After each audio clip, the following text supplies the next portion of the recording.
I am Mike Stahl. I am Director of the Physician Executive MBA program and the William Stokely Distinguished Professor of Business. PEMBA is the University of Tennessee Physician Executive MBA program. It is the only one-year-long accredited MBA exclusively for physicians in this country. What makes it work in terms of delivery is blending discrete residency periods and blending that with synchronous distance education. By discrete residency periods, I mean a week-long class on campus in our Executive Education Center from Saturday through Saturday, 1 week per quarter for a total of 4 weeks in the entire program. And then that is blended with, we deliver class to the physician wherever he or she is over the internet Saturday morning from 9 a.m. until noon Eastern Time. We deliver those classes literally all over the world. I surveyed one class when they were alum, asking them how much time they spend in academics when they're in this program. The data came back, on the average, they were spending 24 hours a week on the average in academic pursuits. That 24 hours consists of the 3 hours in that synchronous class on Collaborate on Saturday morning. It consists of reading in preparation for that class, and then it consists in terms of working on assignments, including their year-long project, or as we refer to it, their organizational action project. We assess learning of the physicians in this program primarily through deliverable assignments. And by deliverable assignments, I mean in which a professor has posted assignments on Blackboard, the student has downloaded that assignments and then done the reading or analysis, written it up, sent it in to the professor, he or she reads it and then gives feedback. Technically, we support the physicians in this program with a computer boot camp at the start of the program and also with our own technical support staff. Many physicians recognize their computer skills aren't quite at the level that they would like them to be, particularly when it comes to Excel spreadsheets.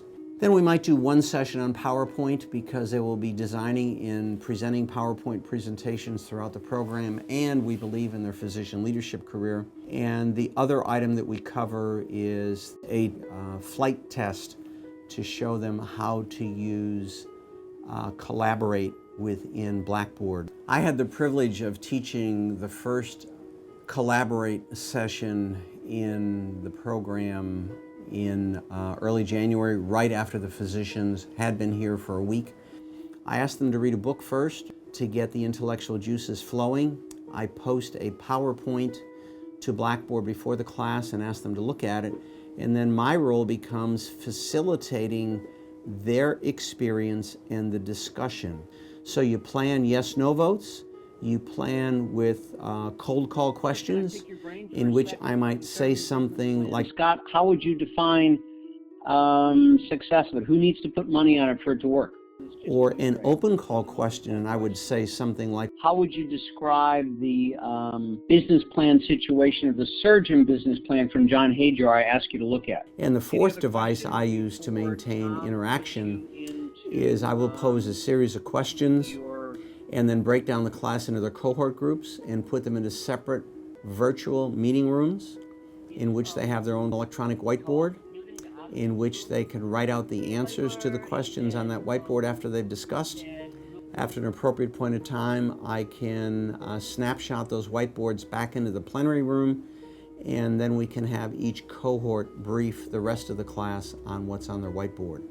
We build cohorts in this program recognizing that in any one given class, they will be geographically disparate. So the first criterion we use in building cohorts is common time zone. The other thing that we've been doing is asking them in terms of joining a cohort, how important is it to them to deliver assignments early, or are they okay with just delivering them on time? We have found the hard way over the years, if you put people in the same cohort where you've got one or two persons who always have to be early, and you've got some other people that they're just okay with being on time, that causes considerable friction in the group. So by sorting people on that preference, it has dramatically facilitated peer learning within those groups. We purposely facilitate peer-to-peer learning. So by sharing experiences in what works in their environment, their market, their organization, and what might not work, and then comparing that with similar notions from physicians from other organizational contexts, other parts of the country, and other clinical specialties, there's an incredible amount of peer-to-peer learning by design in this program. Physicians in this program provide feedback about peer performance through a process that one of our faculty uses in which she has a questionnaire that they complete, asking about a variety of issues or checkpoints that we've seen over the years in terms of people's timeliness for team meetings, people's timeliness of working on assignment, people's ability to communicate with each other in a supportive sense and not in a critical or harsh sense. If I were a professor in another program considering this, first of all, I'd ask myself the strategic question. Do I want to grow my program? Am I used to just dealing with students as they come on campus, or can I think of groups of students in other geographic environments that maybe I cannot reach face-to-face on campus, but maybe I can reach at a distance? The other question I'd ask to them is, how important is it to you personally to be able to deliver a class at a distance?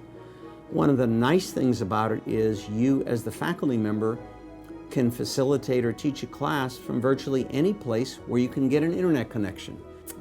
I was in a medical society meeting in San Francisco last October and actually participated in a class on this cell phone.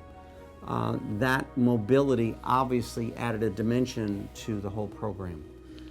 So again, in terms of bringing in a diverse group of physicians from every state in this country and other countries, in terms of reputation for the college and the program, in terms of the experience of pushing the state-of-the-art in blended mode delivery among our faculty, it has truly been an incredible 17 years.